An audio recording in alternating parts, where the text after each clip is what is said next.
अस्सलाम वालेकुम viewer. Ehsaas programme, Ehsaas Kafaalat programme, Benazir income support programme, Waseela Taleem programme और दीगर तमाम सब्सिडी प्रोग्राम के साथ आज की बहुत बड़ी खुशखबरी। ऐसे तमाम ख़ानदान जो 13,500 की किस्त वसूल करना चाह रहे हैं तो उनको खुशखबरी सुनाएंगे कि आप लोग किस्त अब वसूल कर सकेंगे, जिसका मुकम्मल तौर पर आगाज़ कर दिया गया है। उसके हवाले से अपडेट करेंगे, जाँच पड़ताल वालों को अपडेट किया जाएगा और 8171 पोर्टल के हवाले से नई अपडेट के हवाले से अपडेट किया जाएगा। उससे पहले गुजारिश है, चैनल सब्सक्राइब करें, लाइक करें और वीडियो मुकम्मल देखें, क्योंकि ये मुख्तसर जी वीडियो है आपको अपडेट करने के लिए। तो आप मुकम्मल इसको देखने के बाद दोस्तों को शेयर किया करें। तो सबसे पहले अपडेट कर दे, ऐसे तमाम ख़ानदान जो बेनज़ीर इनकम सपोर्ट प्रोग्राम में अहल घराने हैं उनको खुशखबरी सुना दे कि 13,500 की किस्त का आगाज़ कर दिया गया है।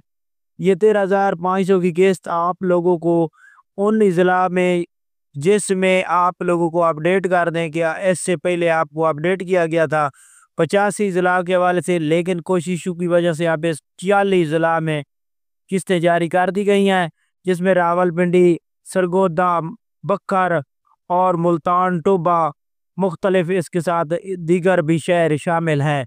तो इनमें आप लोग किस्त वसूल कर सकते हैं। इसके अलावा आपको अपडेट कर दें, ऐसे तमाम ख़ानदान जो 13,500 की किस्त वसूल करेंगे ये रिटेलर से वसूल कर सकेंगे।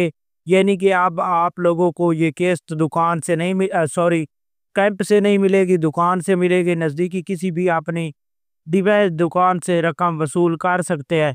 इसके अलावा आपको अपडेट कर दें कि ऐसे तमाम ख़ानदान जो बेनज़ीर इनकम सपोर्ट प्रोग्राम में जांच पड़ताल में आए या 5,000 रुपये उन्होंने वसूल किए थे, उनके लिए ये अपडेट है कि 5,000 वसूल करने वाले काफ़ी ख़ानदानों को किस्तें एक साथ जारी की जा रही हैं। और इसके साथ आपको ये भी अपडेट कर दें कि ये 13,500 की किस्त है, इसमें बच्चों के वजीफे नहीं हैं और जो बजट के साथ किस्त का इजाफा किया गया उसका अभी जिक्र आपकी किस्त के साथ इजाफा नहीं किया गया।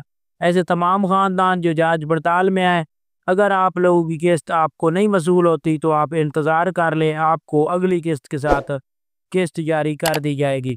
ऐसे तमाम ख़ानदान जो बेनज़ीर इनकम सपोर्ट प्रोग्राम में शामिल होना चाह रहे हैं वो डायनामिक सर्वे मुकम्मल तौर पर इंदराज करा लें। ऐसे तमाम ख़ानदान जिन्होंने 30 तारीख से पहले अपना इंदराज 3 साल के बाद ना कराया तो उनके लिए मुश्किल बन सकती है। ऐसे तमाम ख़ानदान भी अपना इंदराज मुकम्मल कराया।